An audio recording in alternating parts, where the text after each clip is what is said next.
more in embedded device exploitation, both traditional embedded devices and the newer IoT field. A little bit about myself. I go to Mississippi State University, where I'm pursuing a master's in computer science focused on information security. I did my undergrad at University of Alaska Fairbanks. I'm from Alaska. I work at Horn Cyber in Starkville doing penetration testing, but I also come from an IT background, like a lot of us. And my research in my graduate studies is on the different attack surfaces of embedded devices and how those attack surfaces kind of interplay with each other and affect each other. So we're going to talk about that kind of thing today. You will? Yes. Pull that down. Yeah, better? Yeah. Cool. This talk will primarily be about the methodologies involved in embedded device exploitation. Last year I gave more of a case study about hacking a NAS and kind of the walkthroughs of the different things that I tried and what was successful, what wasn't, and kind of how you can do those things.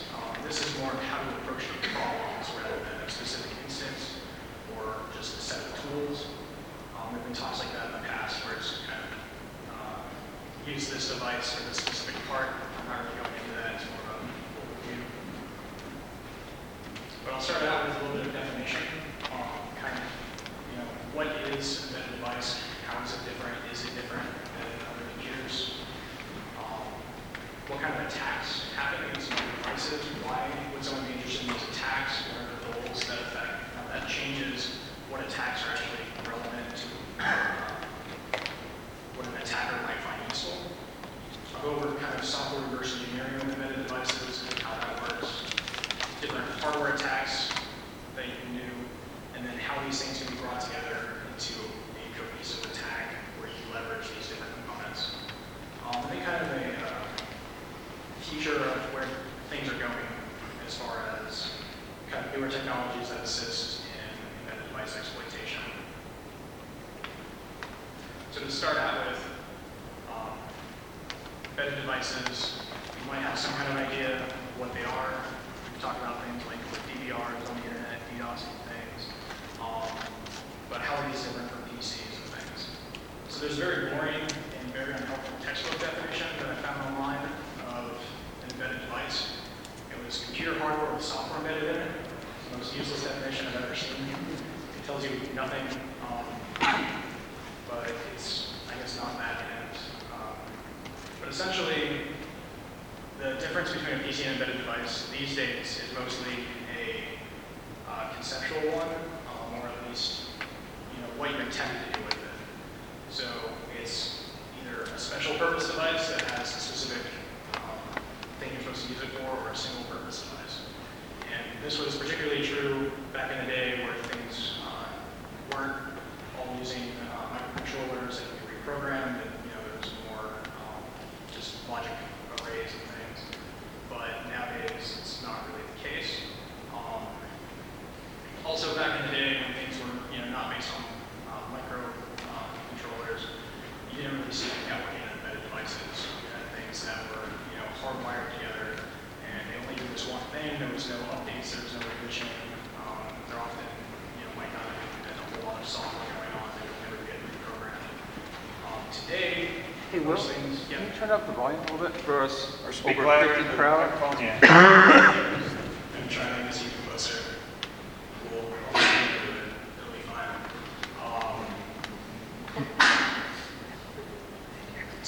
But nowadays we see a lot of devices, are network connected.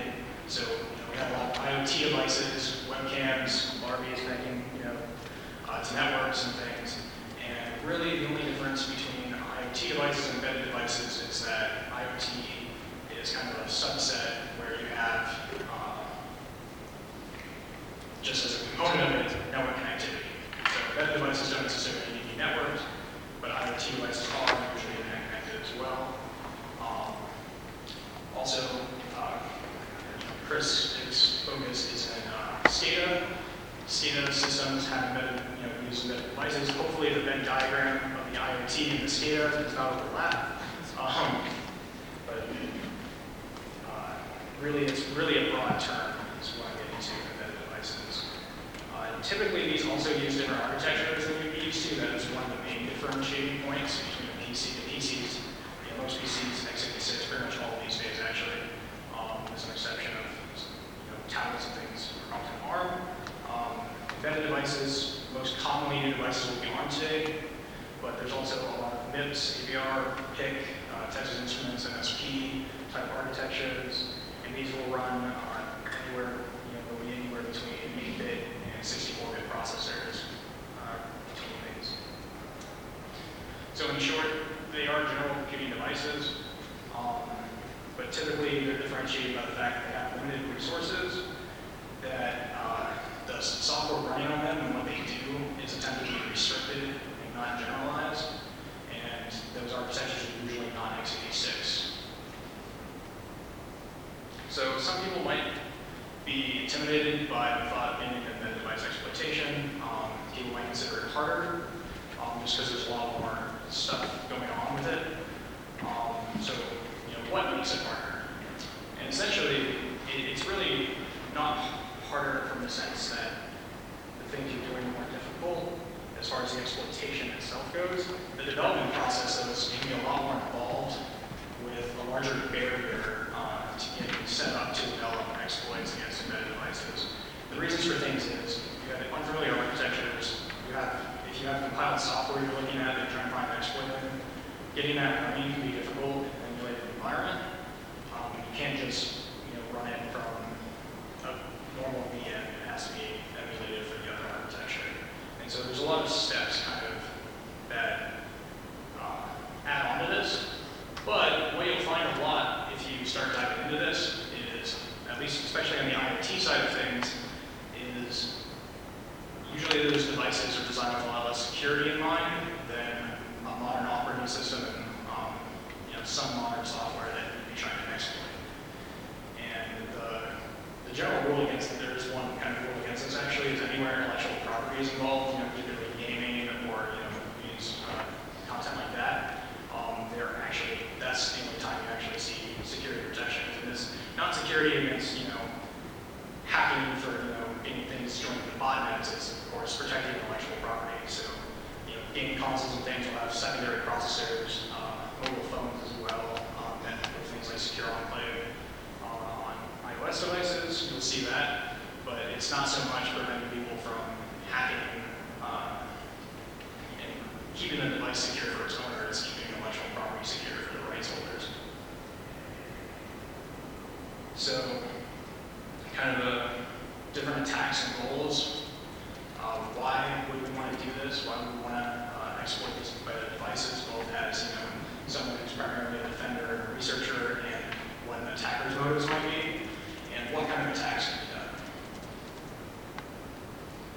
So why would we want to exploit embedded devices? Well, I can say, as somebody who does penetration testing at work, often proof of concepts are useful to let people know about the impact of things that otherwise they might not listen to. They might want to see proof that you should segregate these devices and not just keep them connected to your mobile network before that they invest in any actions there. You might also have devices that you own, things that you bought, that you have around the house, these kind of IoT devices that you just kind of want to play with, you want to see what it can do. That kind of falls into the modding side of things, on the same level of kind of like rooting or jailbreaking. You own it, you can explore what's possible. These same type of exploitation techniques can be used for device recovery as well. So repairing broken or brick devices, you can use these techniques. There's also actually been precedent for embedded device exploitation being used in forensics cases. That is one that I know of in the UK for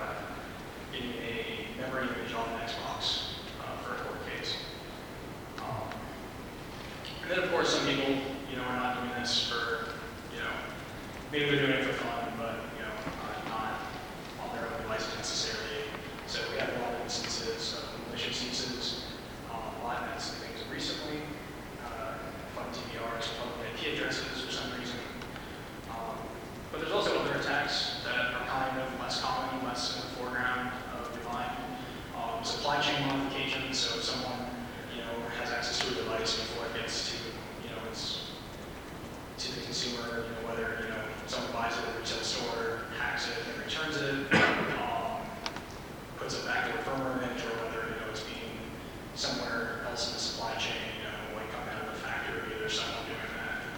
Those are all valid attacks as well. We can also kind of segregate the different types of attacks by what I call traditional. These are the kinds of same things you would do in a software exploitation situation. So if there's some